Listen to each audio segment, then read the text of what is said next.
দিল্লিতে বাঙালি শ্রমিকের স্ত্রী ও সন্তানকে নিগ্রহ প্রতিবাদে সোচ্চার হয়েছিলেন মুখ্যমন্ত্রী মমতা বন্দ্যোপাধ্যায়। পরবর্তীতে এই অভিযোগ সত্য নয় বলে দাবি করেছিল দিল্লি পুলিশ। এই নিয়ে টানাপোড়েনের মাঝেই বুধবার সকালে দিল্লির নির্যাতিতাকে সঙ্গে নিয়ে সাংবাদিক বৈঠক করেন তৃণমূলের অন্যতম রাজ্য সম্পাদক কুণাল ঘোষ ও ফিরহাদ হাকিম। সেখানেই অত্যাচারের হার হিম করা বর্ণনা দিলেন মহিলা। বাঙালি বলে দিল্লিতে নির্যাতন, দিল্লি পুলিশের অত্যাচারের শিকার মালদহের চাঁচলের মহিলা সাজনুর পারভিন ও তার শিশু সন্তান ও পরিবার। দিন দুয়েক আগেই ভিডিও পোস্ট করে দিল্লিতে বাঙালি শ্রমিকের মা ও সন্তানকে নিগ্রহের প্রতিবাদে সোচ্চার হয়েছিলেন মুখ্যমন্ত্রী মমতা বন্দ্যোপাধ্যায়। পরবর্তীতে এই অভিযোগ সত্য নয় বলে দাবি করেছিল দিল্লি পুলিশ। এ নিয়ে টানাপোড়েনের মাঝে বুধবার সকালে দিল্লির নির্যাতিতাকে সঙ্গে নিয়ে সাংবাদিক বৈঠক করেন তৃণমূলের অন্যতম রাজ্য সাধারণ সম্পাদক কুণাল ঘোষ ও ফিরহাদ হাকিম। সেখানেই অত্যাচারের হার হিম করা বর্ণনা দিলেন ওই মহিলা।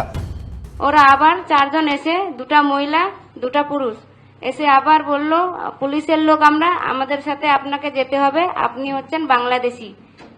আমি বললাম আমি মালদা ডিস্ট্রিক্টের লোক, আমি কিভাবে বাংলাদেশি? ওরা কিছু না শুনেই ওরা আমাকে একটা নির্ভুম জায়গায় নিয়ে গেল, নিয়ে যেয়ে ওখানে প্রচন্ড অত্যাচার করতে শুরু করে দিল। ওরা বলল আপনার স্বামীকে এখানে নিয়ে আসুন। আমি বললাম, ওরা তখন বলল যে বাংলাদেশি, আপনারা বাংলাদেশি। আমি বললাম আমরা বাংলাদেশি না। এই কথাটা বলার পর আমাকে দুইটা থাপ্পড় মেরেছিল। মারার পর বলল, যখন তুমি স্বামীকে ডাকতে পারবে না তো তুমি জয় শ্রীরাম বলো, তারপর তোমাকে ছাড়া হবে। আমি বললাম আমি মুসলমান, আমি কিভাবে জয় শ্রীরাম বলবো? এই কথাটা বলার পর আমার পেটে একটা লাথি মেরেছিল। লাথি মারার পর আমার ছেলেটাকে ওরা কেড়ে নিয়ে, একটা মহিলা মেরেছিল। মারার পর আমার ছেলেটাকে ওরা কেড়ে নেওয়ার চেষ্টা করছিল। বলছে ওরা একদম এত ছিঁড়াছিঁড়ি করতে করতে আমার ছেলেটা উপর খেয়ে পড়ে গেছিল। আর কানের মধ্যে ওরা থাপড় দিয়েছিল, কান থেকে রক্ত পড়ছিল, কানে আচরণ এখনো আছে, আর মাথাটা ফুলে গেছিল পড়ে যেয়ে।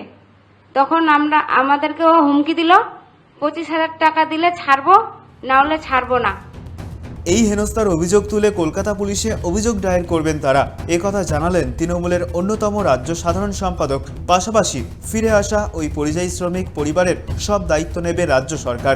বাংলার সাধারণ মানুষ যে পরিষেবা পান তা এই পরিবারকেও দেওয়া হবে।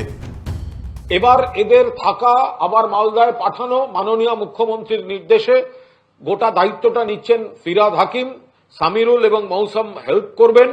শুধু তাই নয়, দিল্লি পুলিশের বিরুদ্ধে আজ এখানে তারা অভিযোগ করবেন, যেভাবে তাদের উপর সন্ত্রাস হয়েছে, তাদের বাচ্চাকে আক্রমণ করা হয়েছে, যেভাবে প্ররোচনামূলক ভাষা ব্যবহার হয়েছে, যেভাবে অন্যায়ভাবে তাদের ফোন এবং অন্য সামগ্রী আটকে রাখা হয়েছে, যেভাবে ছেড়ে দেওয়ার বিনিময়ে টাকা নেওয়া হয়েছে, তোলাবাজি হয়েছে। আজ কলকাতাতেও দিল্লি পুলিশের বিরুদ্ধে এফআইআর হবে। পুরমন্ত্রী ফিরহাদ হাকিম বলেন, মুখ্যমন্ত্রী বলেছেন একটা রুটি থাকলে হাফ করে খাবো, বাংলা ভাষার উপর অত্যাচার সহ্য করা হবে না। বাংলা আমার মাতৃভাষা, সেই ভাষার জন্য যদি বলতে বলতে প্রাণ যায় তো যাবে, সেই ভাষা ছাড়বো না। সব ভাষাকে আমরা সম্মান করি, সব ভাষাকেই মমতা ব্যানার্জি বলেছেন বারবার করে যে সব ভাষার মানুষ সমান অধিকারে আমার পশ্চিমবঙ্গে থাকবে। কিন্তু আমার পশ্চিমবঙ্গের মানুষ বাইরে গেলে বাংলা ভাষায় কথা বললেই বাংলাদেশি। আমরা বাংলাদেশি নই।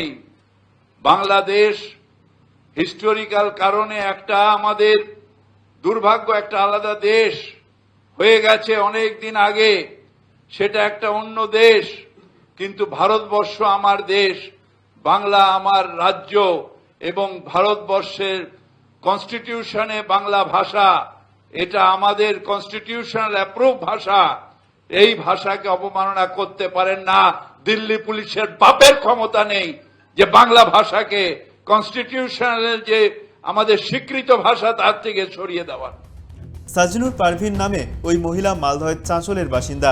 স্বামী মোক্তা খান দীর্ঘদিন ধরেই সপরিবারে থাকতেন দিল্লিতে।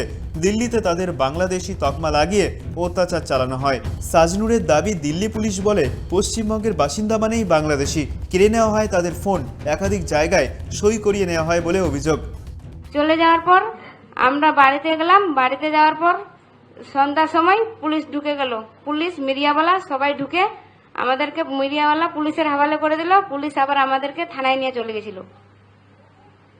থানায় নিয়ে যাওয়ার পর আরো অত্যাচার শুরু করে দিল। বললো তোমরা পশ্চিমবঙ্গের লোক মানেই তো বাংলাদেশি, পশ্চিমবঙ্গ মানেই বাংলাদেশি। তৃণমূলের সহযোগিতায় ঘরে ফিরতে পেরে স্বস্তিতে সাজনুররা মমতা সরকারকে কৃতজ্ঞতা জানিয়েছেন তিনি। এবার এই ঘটনায় কলকাতায় এফআইআরও করা হয় তৃণমূলের পক্ষ থেকে। ক্যামেরায় সূর্য শঙ্কর অধিকারীর সঙ্গে অভ্রদীপ দাসের report, tribe TV Bangla, Kolkata. বাঙালি বলে দিল্লির এক শ্রমিকের পরিবারের ওপর অত্যাচার, শিশুকেও মারধর করা হয়েছে বলে অভিযোগ তোলেন মুখ্যমন্ত্রী মমতা বন্দ্যোপাধ্যায়। সেই ভিডিও প্রকাশ হওয়ার পরই অভিযোগ নস্যাৎ করে দেয় দিল্লি পুলিশ। এবার সেই অভিযোগের সপক্ষে প্রমাণ দিল তৃণমূল। সাংবাদিক বৈঠকে বসানো হলো সেই মহিলাকে যাকে অত্যাচার করা হয়েছিল বলে অভিযোগ উঠেছিল। এই প্রসঙ্গে কি বলেছেন কেন্দ্রীয় প্রতিমন্ত্রী সুকান্ত মজুমদার শোনাবো। ছবি তো ভিডিও মিথ্যে কথা বলতে পারে না। ওনারা বলেছিলেন, ক্লেম করেছিলেন যে পুলিশ ওনাদেরকে ঘর থেকে বের করে নিয়ে এসে, সিসিটিভিতে পরিষ্কার দেখা যাচ্ছে 12:30টার সময় তারা বেরিয়ে এসছে। পুলিশের কাছে কনফেস করেছে তারা যে আমরা টাকা নিয়ে, আমরা আমাদের আত্মীয়র কথায় এই সমস্ত মিথ্যে কথা বলেছে। মুখ্যমন্ত্রী মিথ্যেবাদী প্রমাণিত হয়ে গেছে। এখন তাদেরকে ভয় দেখিয়ে চেষ্টা করছে তৃণমূল কংগ্রেস। আর এত দুঃখ কদর কেন? মুসলমান বলে, মুসলমান ভোট ব্যাংকের জন্য। পুরোটাই তো মুসলমানদেরকে নিয়ে ওদের মাথা ব্যথা, অন্য কারণ নিয়ে তো মাথা ব্যথা নেই। ওদের উদ্দেশ্য একটাই, পশ্চিমবঙ্গের মুসলিম ভোটকে বাড়িয়ে ক্ষমতায় টিকে থাকে।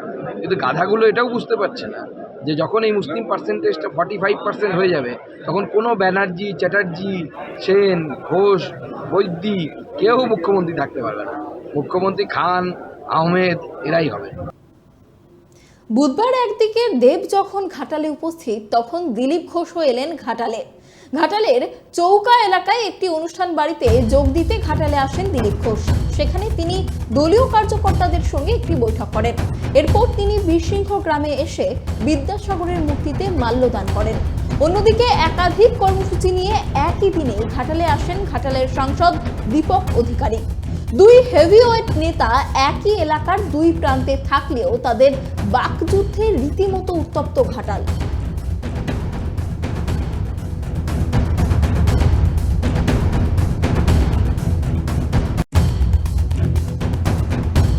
দিলীপ বাবু আমার অত্যন্ত প্রিয় একজন রাজনীতিবিদ।